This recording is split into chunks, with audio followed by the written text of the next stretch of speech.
Ministro, o senhor descreveu várias iniciativas aí na educação, em outras áreas também na saúde, que demandam recursos. E, ao mesmo tempo, o senhor fala em reduzir impostos. A gente sabe que a arrecadação de São Paulo aumentou, como de vários estados, durante esses anos de pandemia, com os repasses do governo federal e também com o aumento da arrecadação depois que a economia voltou a girar. Mas isso tem caído paulatinamente e um dos motivos é o teto do ICMS de 17% sobre combustíveis, que implica numa perda de arrecadação de 4,4 bilhões de reais por ano para São Paulo. 30% disso vai para a educação, 12% vai para a saúde. Como é que vai haver esse casamento no fluxo de caixa entre as medidas que o senhor propõe, redução de impostos, queda do custeio, privatizações? A gente sabe que isso leva tempo, essas políticas públicas para serem desenhadas e aprovadas na Assembleia, e a contemplar com o aumento desses programas e também de repasse para a saúde e educação.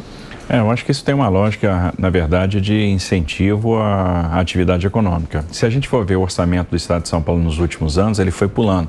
Saiu da casa dos 220 para 240, esse ano foi 286, e aquilo que está na Assembleia Legislativa para ser votado agora já está na casa de 317 bi. Ou seja, está havendo um crescimento que tem a ver com também o crescimento da arrecadação. A partir do momento que eu desço um degrau a carga tributária e trago mais negócios, eu gero mais arrecadação também. Observe o que está acontecendo com os créditos de ICMS que estão retidos. Existe aí também um potencial para ser libertado muito grande. Existem muitas empresas que estão deixando de fazer investimento porque estão com créditos de ICMS retido. Eu vou citar uma indústria automobilística que tem 1,5 bi de crédito de ICMS e quer fazer um investimento no estado de São Paulo de 1,5 bi. Se você libera, se você tem uma programação de liberação desses créditos, esse dinheiro vira investimento na mesma hora. E aí a gente está falando de compra de máquina, a gente está falando de compra de insumo, a gente está falando de ampliação de planta, a gente está falando de contratação de pessoas. Então, a partir do momento que eu desço um tom o tributo, eu diminuo a carga tributária, eu estou aumentando a arrecadação. São Paulo aumentou o IPVA. O que aconteceu? Os emplacamentos migraram para Minas e para o Paraná. Então, por que eu vou manter a alíquota mais cara do Brasil em 4%? Se eu descer um tom, eu aumento a quantidade de emplacamento que eu vou fazer no estado.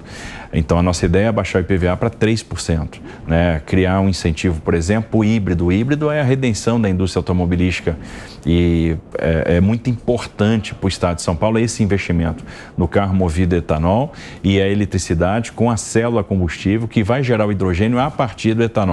Então, isso aqui, a gente está falando de pesquisa, e está falando de inovação, e está falando, no final das contas, de investimento. Então, reduzindo a carga tributária, eu vou trazer aquela indústria de calçados de Franca, de Birigui, de Jaú de volta, aquela que migrou para Minas, aquela que migrou para o Nordeste.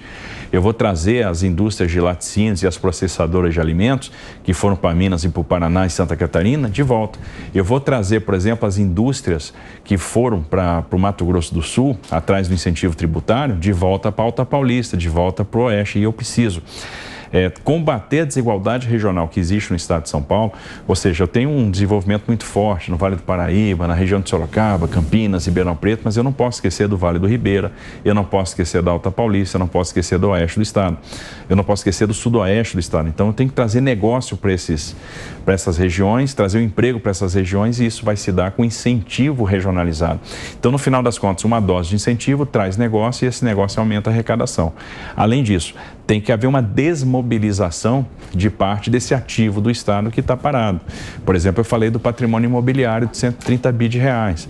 A gente vai discutir, por exemplo, a questão Sabesp. Então, a gente tem de onde tirar o recurso para promover as melhorias que a gente quer implementar.